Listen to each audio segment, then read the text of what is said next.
Assalomu alaykum do'stlar, sog'lisizlar, salomatmisizlar?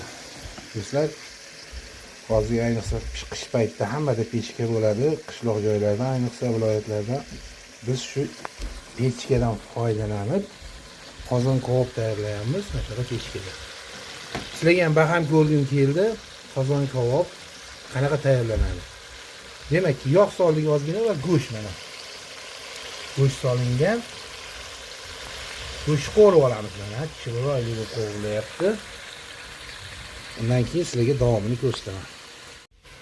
Do'stlar, go'shtimizni qo'rib olganimizdan keyin buni olib qo'yamiz. Juda ham qizartirmadik, o'rtacha qilib qovurdik.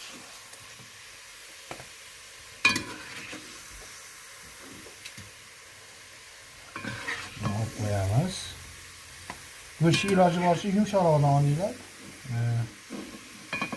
Shunday ham zo'r bo'ladi. Go'shtimizni olganimizdan keyin endi kartoshka solamiz. Mana shu uchtasini solib, qo'lingga olib bitta-bittadan. Kartoshkani solamiz va uni ham qizarguncha qovuramiz. Do'stlar, kartoshkani qizartirganimizdan keyin ustiga go'sht solamiz.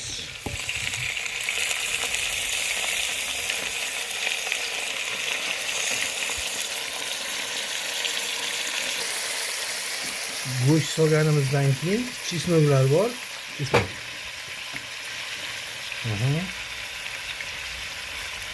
solamiz. Undan keyin endi buni solsanglar ham bo'ladi, solmasanglar ham bo'ladi. Ko'kat, men o'zim ko'proq ko'kat solaman, ozginalik hid berish uchun.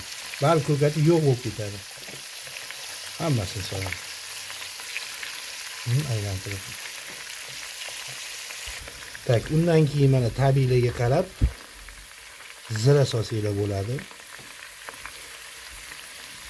Va yana bir oxirgi narsa, oxirgisi tuz.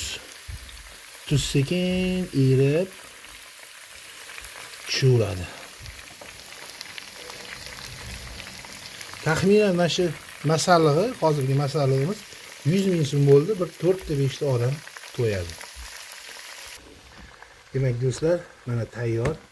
Men esingizda bo'lsa, mana bu temirchasi bo'ladi. Temirchasini qo'ydim va olovi sal pastroq bo'ladi shunda. Demak do'stlar, undan keyin oxirida ustini yopib qo'yamiz. Yopib 2 soat atrofida endi bu pishiriladi. Past olovda bo'lishi kerak. Bir narsaga ahamiyat berishinglarni so'rab qolgan bo'lardim. Olovni juda ham past qilish kerak. Sababi kuyib ketishi mumkin. Agarda olovingiz balandroq bo'lib, tezroq pishirmoqchi bo'lsangiz, unda 2 soat emas, shu 1 soatda ham pishirsangiz bo'ladi, lekin baribir mazasi unchalik zo'r bo'lmaydi. Qancha ko'p, qancha past olov bo'lsa, shunda zo'r bo'ladi. Ko'pchilikning uyida mana shunaqa pechkalari bor hozir. Ham uy isiyapti, ham biz qozon kabob tayyorlayapmiz. Yana biz qo'yganimizga hozir bir yarim soatcha bo'ldi. Yana 1 soat pishishiga qaraymizda, o'shanga qarab turib, keyin olib sizlarga ko'rsataman. Demak do'stlar, xullas menimcha pishdi deb o'ylayman. 1 soatdan ko'p turdi, 1,5 soatcha. Ochingchi qani. Voh. Qani. Mana bu endi kamroq qozon kabobimiz 3-4 kishilik. Ko'ryapsizlar? Qanaqa bo'lgan. Hozir endi laganga solib ko'rsatamiz. Ana. Demak do'stlar, mana solib ko'rsatamiz.